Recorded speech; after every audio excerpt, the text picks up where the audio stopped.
Hayden had a good day, so it was a little hot. He was on a little bit, got a little sweaty, got a little tired late toward the end.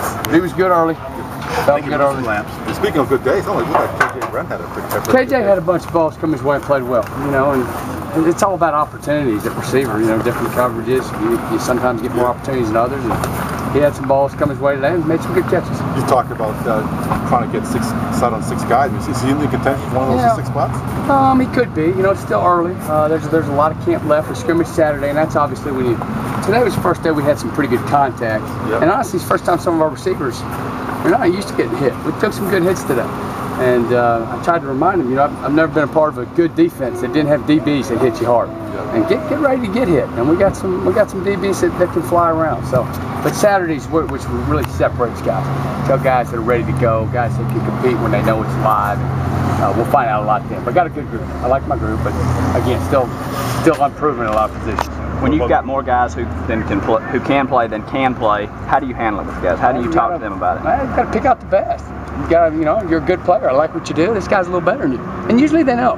This guy, I've let people know I'm trying to identify what you do better than anybody else.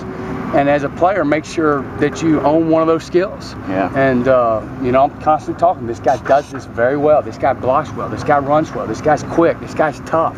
What do you do better than anybody else?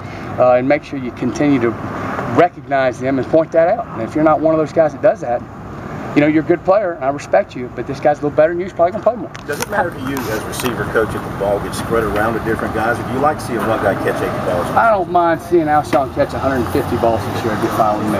More than likely it won't happen. More than likely you hope it doesn't happen because it means you've got some other guys that are playing well. So we are hoping that we have a couple guys step up a little bit.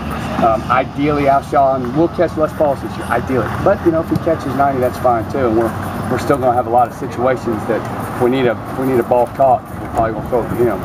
But I think we're going to have 1 or 2 other guys that can really show up and be a reliable substitute for Alshon in important situations. Have you identified that number 2 guy? I mean, Gurley was the number 2 guy last year. Yeah, you know, this isn't the NFL. NFL, you need a 1, you need a 2, and you need a 3. They need to be specific. Honestly, I've always dealt with, I want 3 really good ones and 3 or 4 that are behind them, and you can kind of live with that. You know, Alshon just separates them because he's clearly the best. But you hope not to specifically call out one or another guy as being the number 2. You know, I hope I got 2 guys that can come in there in that 3 receiver set, and they're my best 3. When there's a dominant receiver in any group, do the other guys have to mentally accept that a little bit and understand that this guy's the lead dog? Well, I wish they would say I'd like to be as good as him. Yeah. You know, Alshon, they all know that. You know, he's clearly better than me, and he does things I can't do. Yeah. But I hope he presses me to try to be as good as him. He runs well, he competes hard, he practices hard, he catches well, he's tough. He does things that I hope we strive to be like him. But it's not like he's an average guy and everybody's below him. He's a great player, and we all know that. And that's fine. But he does a good job of being a great leader and representing himself in the best way in everything he does. So hopefully everybody else strives to do what he does. Besides his great speed, what does Demir show you? Demir's got really, really good hands for not a big guy, and he's got a really good balance. You know, people come and shove him around, and he kind of maintains his center of gravity really well. For a smaller guy, I thought he's done an excellent job with it. Is Phil pushing on you over there? I do that to baby. It's terrible. Good to go? All right, thank you.